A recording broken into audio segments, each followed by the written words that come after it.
आज की कहानी है बाघ की चालाकी। हमारे कार्टून वीडियो को देखिए। एक जंगल में एक बेहद चालाक बाघ अकेला रहा करता था। हालांकि जंगल में और भी बहुत सारे जानवर रहते थे, परंतु वह बाघ अपने परिवार से बचपन में ही बिछड़ चुका था। इसलिए उसने अपना सारा जीवन अकेले ही संघर्ष के साथ इस घने से जंगल में गुजारा था। वह जंगल के प्रत्येक कोने कोने से वाकिफ था, अतः उसे इस जंगल में किसी भी चीज का भय नहीं रहा था। वह सारे जंगल में अकेले घूमता और जब जरूरत पड़ती अपने खाने की व्यवस्था कर ही लेता। कहते हैं ना कि पारिवारिक व्यक्ति की घर की जिम्मेदारी ही उसी की जिंदगी से उस गुमराह कर देती है, क्योंकि वह हर वक्त अपने परिवार के सदस्यों के बारे में ही सोचता है।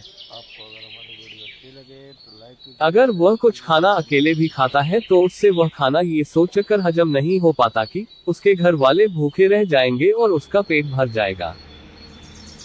लेकिन बाघ का परिवार था ही नहीं और वह अपना जीवन खुद के बनाए नियमों एवं शर्तों के बल पर जीता। इसलिए वह हर दिन खुशी के साथ मौज मस्ती करके बिता लेता। वह बड़े से बड़े जानवर के साथ चालाकी से खिलवाड़ कर देता। जब भी उसे अपना पेट खाली महसूस होता, वो चालाकी से जंगल में घास करने वाली जानवरों को घात लगाकर मारता और अपनी भूख शांत करता। कई बार तो किसी जानवर को उसके साथियों के सामने ही मार डालता और शिकार को दूर ले जाकर वहां अपना पेट भरता। परंतु एक दिन बाघ कुछ खराब चीजें खाने के कारण अपने स्वास्थ्य को बिगाड़ देता है और कमजोर पड़ जाता है। परंतु फिर भी वह जीने की बहुत उम्मीद रखता है। तबीयत बिगड़ने के दौरान वह एक पेड़ के नीचे कई दिनों से झाड़ियों में ही बैठा रहता है।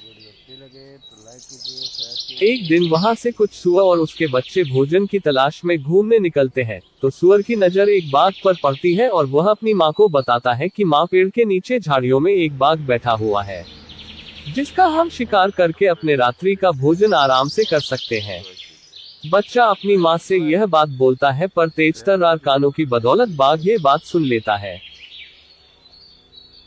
और एक मृत बाघ की भांति नखरे करते हुए कुछ क्षणों के लिए अपनी सांस रोककर सो जाता है।